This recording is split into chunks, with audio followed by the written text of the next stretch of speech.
오늘 하나님 주시는 말씀은 창세기 12장 10절에서 20절 말씀입니다. 창세기 12장 10절에서 20절 말씀 제가 봉독하겠습니다.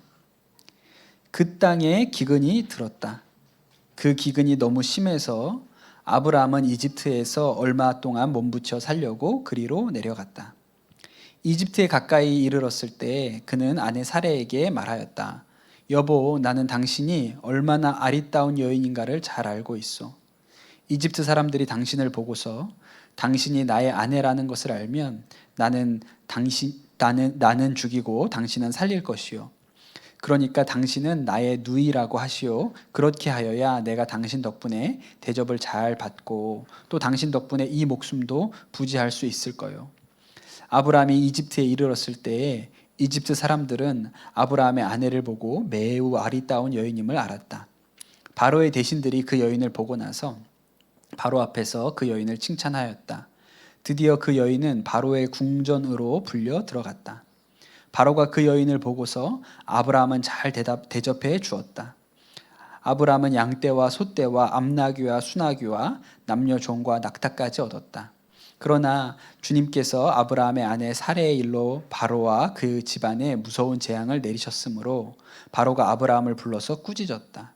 어찌하여 너는 나를 이렇게 대하느냐? 저 여인이 너의 아내라고 왜 일찍 말하지 않았느냐? 어찌하여 너는 저 여인이 내 누이라고 해서 나를 속이고 내가 저 여인을 아내로 데려오게 하였느냐? 자, 내 아내가 여기 있다. 데리고 나가거라. 그런 다음에 바로는 그의 신하들에게 명하여 아브라함이 모든 재산을 거두어서 그 아내와 함께 나라 밖으로 나가게 하였다. 아멘. 하나님의 말씀입니다. 우리가 지난주에 믿음의 조상 아브라함이 자기가 살고 있었던 집 하란이라는 동네를 떠나서 가나안 땅으로 그렇게 들어가는 이야기를 들었습니다. 가나안 땅에 처음 이제 도착을 해서 살았던 곳이 세겜이라는 곳이고 그 세겜에서 좀 더 남쪽으로 가서 베델에서 살았고 베델에서 또 남쪽으로 내려와서 네게브라는 곳까지 와서 살았습니다. 이때까지는 아주 좋았어요. 이제 아브라함이 하나님의 말씀에 순종해서 떠나온 것이고 가는 곳마다 제단을 쌓고 거기에다서 하나님을 예배했거든요. 그런데 오늘 말씀을 읽어보면 위기가 찾아왔습니다. 가나안 땅에 기근이 찾아온 거예요. 하나님의 말씀에 순종해서 왔어요. 그러면 여러분 잘 돼야 됩니까? 안 돼야 됩니까? 우리는 잘 돼야 된다고 생각하죠. 근데 실제로 살아보면 하나님 말씀에 순종했는데 어려움 겪게 되는 일도 있습니다. 그럴 때는 그래도 내가 순종했으니까 이게 하나님 뜻이지, 그리고 그 자리에 이렇게 있어야 하는데 아브라함은 그렇게 하지 못했어요. 아브라함이 인도하심을 받고 갔던 땅이 이제 가나안 땅이라고 우리가 흔히 얘기를 하죠. 지금은 이스라엘이라는 나라가 그 가나안 땅에 있습니다. 그런데 가보면 기본적으로 우리나라랑은 좀 달라요. 강수량이 적습니다. 우리나라는 비가 굉장히 많이 오는 축에 속하는 나라죠. 그런데 여기는 비가 많이 오지 않고 큰 강이 없습니다. 그게 큰 물이 별로 없어요. 그러니까 아주 가뭄에는 취약해요. 겨울에 비가 조금 오거든요. 그 겨울에 온 비를 가지고 농사를 지을 수 있는데 근데 그 겨울에 조금 오는 비가 내리지 않으면 농사는 지을 수가 없는 거예요. 그래서 가뭄에 대단히 취약한 곳입니다. 그러니 이 가나안 땅에 살던 사람들이 가끔씩 기근이 들고 가뭄이 오면 어떻게 했냐? 큰 강이 있는 곳으로 내려갔어요. 그 큰 강이 있는 곳이 이집트죠. 이집트에는 나일강이 흐르기 때문에 가뭄이 들어도 어느 정도 견딜 수 있는 힘이 있는 곳이었어요. 그래서 나중에 야곱의 아들들이 그 가나안 땅에 큰 가뭄이 임하니까 다 아버지를 모시고 이집트로 내려가잖아요. 그게 일반적이었습니다. 왜냐하면 가나안 땅에는 먹을 게 없어도 이집트에 가면 먹을 게 있다. 그것이 그때 사람들의 일반적인 생각이었어요. 그러니 여러분, 아브라함이 하나님의 말씀에 순종해서 가나안 땅까지 갔는데 가뭄이 들고 기근이 오니까 당황한 거예요. 뭐지? 내가 잘못 생각했나? 이런 생각이 들었던 것입니다. 분명히 하나님이 복 주신다고 약속하셔가지고 여기까지 왔는데 이게 왜 이런 일이 나한테 생기지? 이런 생각이 든 것이죠. 그래서 그 전까지는 아브라함이 가는 곳마다 하나님께 묻고 하나님의 인도하심을 따라서 네겝까지 내려왔는데, 가뭄이 들고 나니까 이제 자신의 생각대로, 보통 사람들이 일반적으로 하는 행동대로 움직이기 시작합니다. 그래서 이집트로 내려간 거예요. 그것은 전적으로 아브라함이 스스로 한 결정이었습니다. 하나님의 뜻대로 가다가 이 모양이 되었으니까 이제 자신의 생각대로 가보려고 한 것이죠. 남들도 다 하는 대로 한 거예요. 그런데 이 아브라함이 이집트로 내려가려고 딱 마음을 먹고 가는데 문득 걱정 하나가 생겼습니다. 여러분, 하나님의 말씀에 순종하지 않고 자기 마음대로 가는 길에는 늘 염려가 있다는 것을 알아야 돼요. 그전까지는 그런 게 없었는데 마음에 걱정 하나가 딱 들어왔어요. 그 걱정이 뭐였을까요? 아내였던 사례가 너무 예쁘다는 거예요. 좀 황당하지 않습니까? 지난주에 제가 아브라함이 갈 때, 그 하란을 떠날 때 나이가 몇 살이라고 말씀을 드렸죠? 75세. 사례는 남편보다 10살 연합니다. 그럼 사례 나이가 몇 살이에요? 65세예요. 근데 아브라함 생각에 사례가 너무 예뻐서 걱정인 거예요. 이해가 되십니까, 여러분? 저는 걱정을 안 하거든요. 약간 실수한 것 같은 느낌이 들지만, 네, 저는 걱정을 안 해요. 조금 해요, 조금 해요. 네, 조금 합니다. 걱정이 조금 되기는 하지만 크게 걱정은 하지 않습니다만. 근데 아브라함 생각에는 사례가 너무 예뻐서 걱정이에요. 그러니까 사례 입장에서 보면 시집을 잘 간 건 것 같아요. 예, 지금 남편이 75살이고 아내가 65세인데 예뻐 보이니까 시집은 잘 간 것 같아요. 근데 여러분, 하나님의 인도하심에 벗어나면 걱정 안 해도 될 게 걱정처럼 생각이 되는 것이죠. 그래서 사례한테 얘기를 합니다. 이집트 사람들이 당신이 너무 아름답기 때문에 당신을 내 아내라고 하면 나를 죽이고 당신을 뺏어서 갈지도 모른다. 그러니까 이집트에 가서는 당신은 내 여동생이라고 하자. 그렇게 얘기를 한 거예요. 여러분, 세상에 이런 남편이 어디 있습니까? 자기 살자고 아내를 여동생이라고 그러는 사람이잖아요. 아주 비겁한 거죠. 여러분, 요새도 젊은 부부들이 결혼하고도 나서 남편을 아내가 오빠 오빠 이렇게 부르는 경우가 있잖아요. 그 원조가 여기 있잖아요. 원조가 아브라함. 이집트 가면 오빠라고 불러. 이집트에서 내가 오빠야, 오빠라고 불러. 이거 오빠라고 부르지 마세요. 오해해요. 예, 이집트 가서 큰일 납니다. 오빠라고 부르면. 그렇게 이집트를 내려갔는데 기가 막힌 일이 일어나는 거예요. 여러분, 사람은요, 뭔가 안 좋게 생각하잖아요. 그러면 안 좋게 일이 옵니다. 뭐가 안 좋은 일에 대해서 자꾸 생각하면 그 안 좋은 일이 이루어져요. 그래서 65세가 된 사라가 너무 예뻐서 걱정이었는데 이집트에 내려가니까 무슨 일이 생깁니까? 이집트 사람들 눈에 사라가 예뻐 보이는 거예요. 너무 예쁘다. 어디서 온 여자야? 막 이렇게 얘기들을 하는 것이죠. 여러분, 오늘 예배 드리시는 우리 성도님들 중에도 우리 강남 선원목자교회도 65세가 넘은 우리 집사님, 권사님들 계신데 여러분, 소망이 있습니다. 예, 우리가 65세에도 관리만 잘하면 되는 거예요. 관리를 잘하면 이렇게 예뻐 보일 수가 있어요. 우리가 다 관리 잘 해가지고 나중에 이집트도 한 번씩 가시면 좋을 것 같아요. 그렇게 해서 이 사례가 예쁘다는 소문이 나서 이집트 왕인 바로 왕 앞에까지 나가게 됩니다. 그리고 바로도 이 사례가 마음에 들었어요. 그래서 아브라함에게는 양떼와 소떼와 암나귀와 수나귀와 낙타, 남녀 종들까지 주어가지고 보냈습니다. 여러분, 아브라함이 어떤 사람이에요? 아내 팔아먹고 부자 된 거예요. 그게 얼마나 형편없는 사람입니까? 자기 아내를 누이 동생이라 그러고 바로왕이 예쁘다 그러니까 바로왕한테 넘기고 자기는 소랑 양을 가지고 나온 거예요. 여러분, 이게 제정신입니까? 이런 남편이면 여러분 남편이 그럴 것 같으면요, 이혼하라고는 말을 못 하겠는데 정신교육을 단디 시켜야 돼요. 이게 제정신이 아닌 거죠.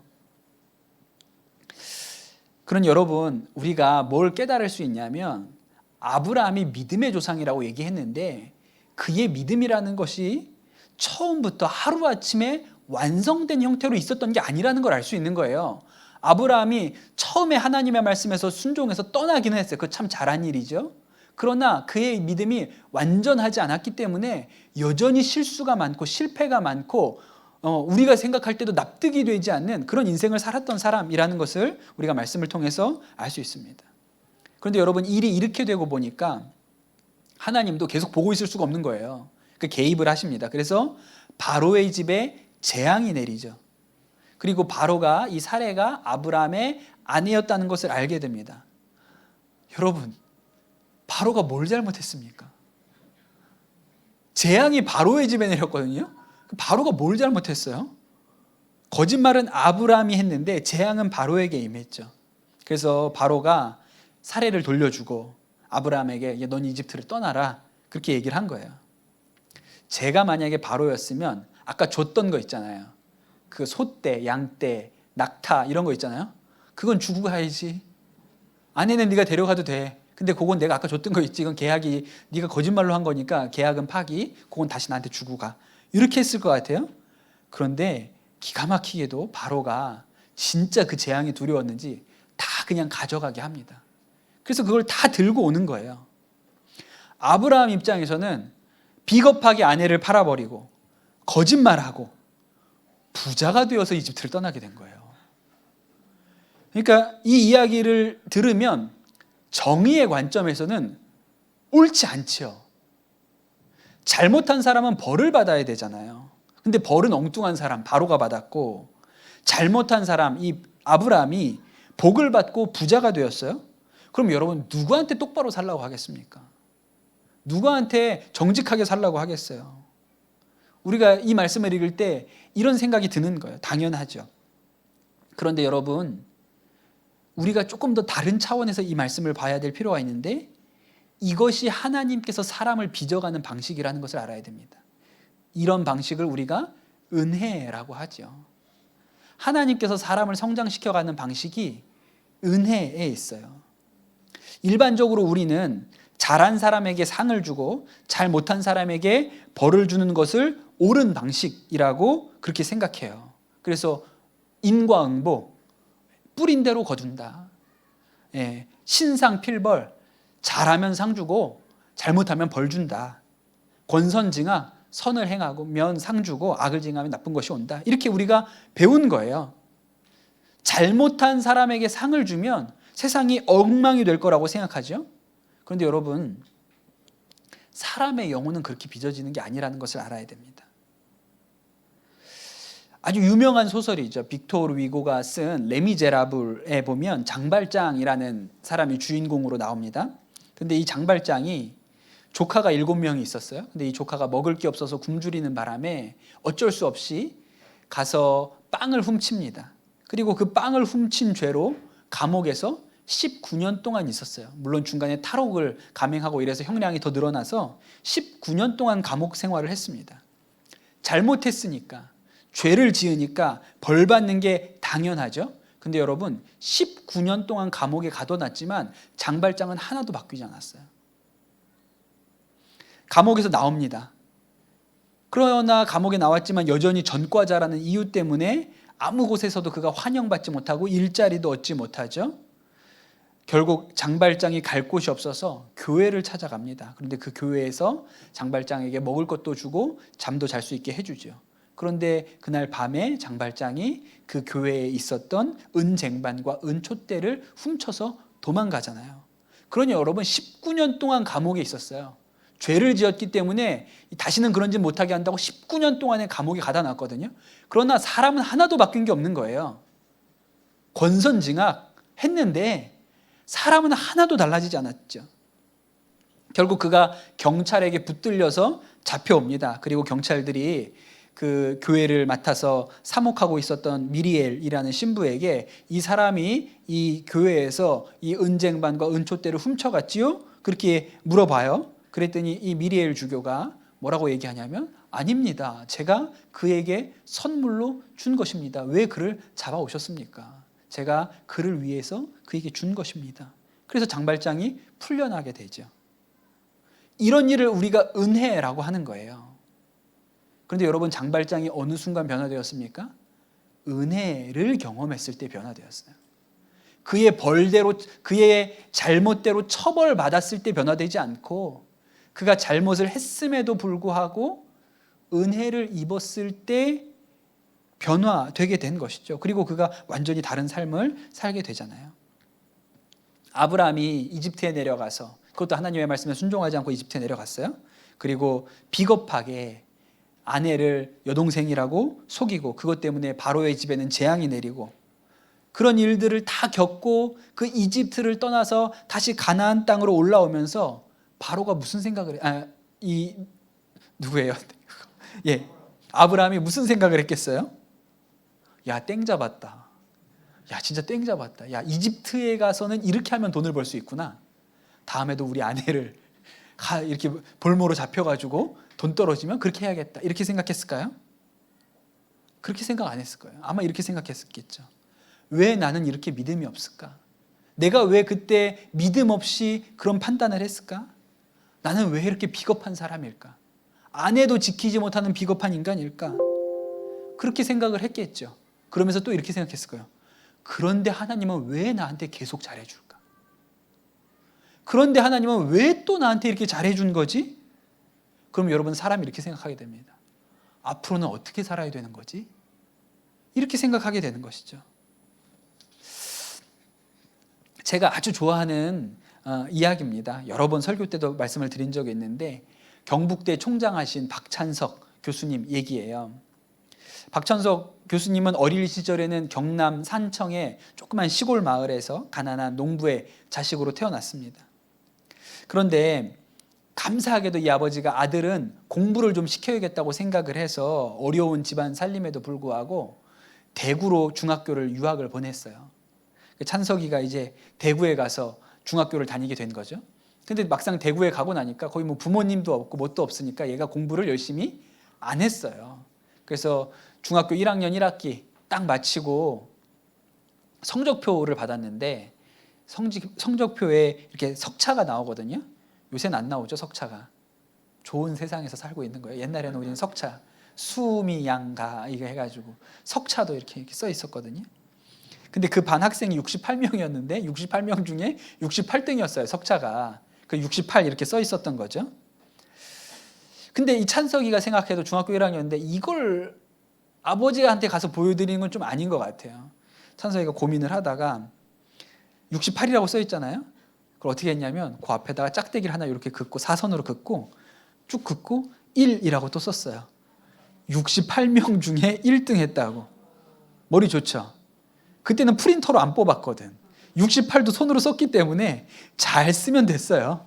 네, 68하고 1 했어요. 그리고 그 성적표를 가지고 집으로 대구 산청으로 돌아갔습니다. 그래서 자기는 이제 왔으니까 아버지한테 이제 성적표 보여드리고 그냥 동네에 나가가지고 오랜만에 본 친구들하고 막 놀고 저녁 때 돌아왔어요. 근데 아버지가 그 찬석이가 놀러 나간 사이에 아마 그 마을에 친지들이 찾아오셨는 모양이죠. 와서 물어보는 거예요. 찬석이 왔다며? 찬석이가 이번에 어떻게 공부를 잘 했더나? 이렇게 물어본 거예요. 그랬더니 아버지가 어메 어쩌다가 1등을 했는가 봐 우리 아들이. 그렇게 자랑스럽게 얘기를 하셨다는 거예요. 그리고 찬석이가 돌아와 보니까 집에 잔치가 벌어져 있었습니다. 그 뭔 잔치인가 하고 들어가서 보니까 아들 유학 가서 1등에 왔다고 잔치를 아버지가 하셨는데 그 집에 거의 전 재산이라고 할 만한 게 돼지 한 마리 있었거든요. 그 돼지를 잡아서 잔치를 하고 있는 거예요. 찬석이가 그걸 보고 큰일 났다. 이거 어떡하냐. 이걸 뭐 말도 못하고 큰일 났다. 이거 아버지 하나 있는 돼지를 잡아가지고 잔치를 하고 있으니 그래서 견딜 수가 없어가지고 죽어버려야겠다고 생각해서 놀던 물가로 뛰어갑니다. 그 물속에 뛰어들었어요. 근데 너무 숨이 막혀서 나왔어요. 죽으려고 들어갔는데 들어가 보니까 너무 숨이 막힌 거예요. 안 되겠다 그러고 나왔어요. 그리고 집에 돌아갔는데 아버지한테 말도 못하고 아버지한테 뭐라고 얘기도 못하고 그냥 방학 동안에 쥐죽은 듯이 있다가 다시 대구로 돌아왔습니다. 어떻게 했을까요? 야, 잘 됐다. 아버지는 그냥 내가 몇 등을 해도 상관없고 작대기 하나 긋고 1이라고 하면 1등인 줄 아시는구나. 그렇게 살아야지라고 생각했을까요? 아니에요. 공부 열심히 해야겠다. 야, 내가 거짓말로 아빠 속여서 아버지가 돼지 잡아서 잔치했는데 다음번에 진짜 1등 해야지. 그리고 공부를 열심히 한 거예요. 여러분, 우리 청소년 자녀를 키우는 부모님들 뒤에 앉아 계시잖아요. 우리 아들이 성적표 받아오던 날이 치킨 먹는 날이라는 걸 아셔야 돼요. 점수와 상관없이 성적표를 받아온다? 그럼 보쌈을 먹든지 족발을 먹든지 하여튼 그날은 돼지를 먹든지 닭을 먹든지 그날은 축하할 날이에요. 그래야 공부 잘하게 되는 거예요. 예, 꼴찌 했는데 치킨을 사줘야 공부를 잘하게 되는 거예요. 예. 33년이 지나서 아버지한테 이 얘기를 좀 해야겠다는 생각이 드셨나 봐요. 이제 총장까지 되시면서 아버지 저 중학교 1학년 때 1등 했다고 아버지 돼지 잡아가지고 잔치하셨던 일 기억나시냐고. 그랬더니 아버지가 알고 있다 고마해라.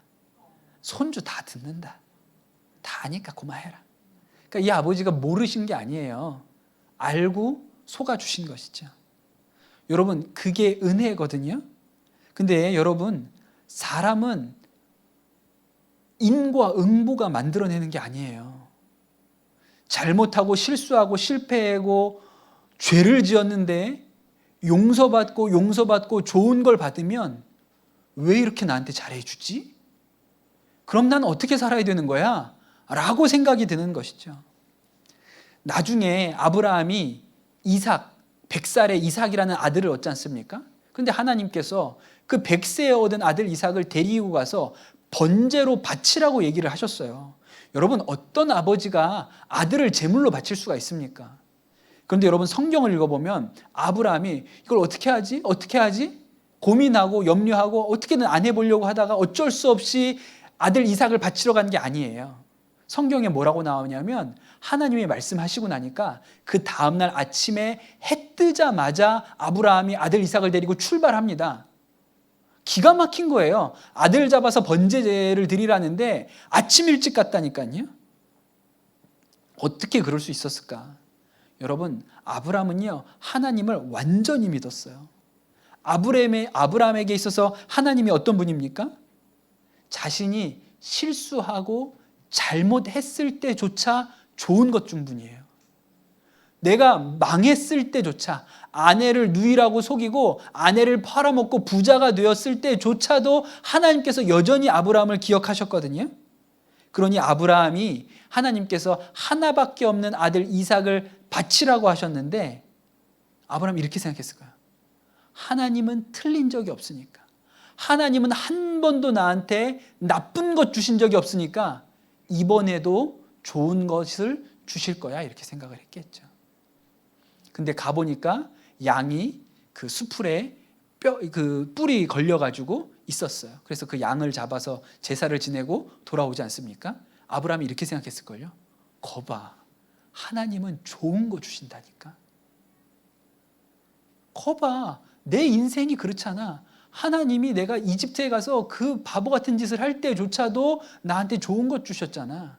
나는 이번에도 그럴 줄 알았어. 라고 하고 돌아왔겠죠. 그게 믿음이거든요. 그게 믿음이에요.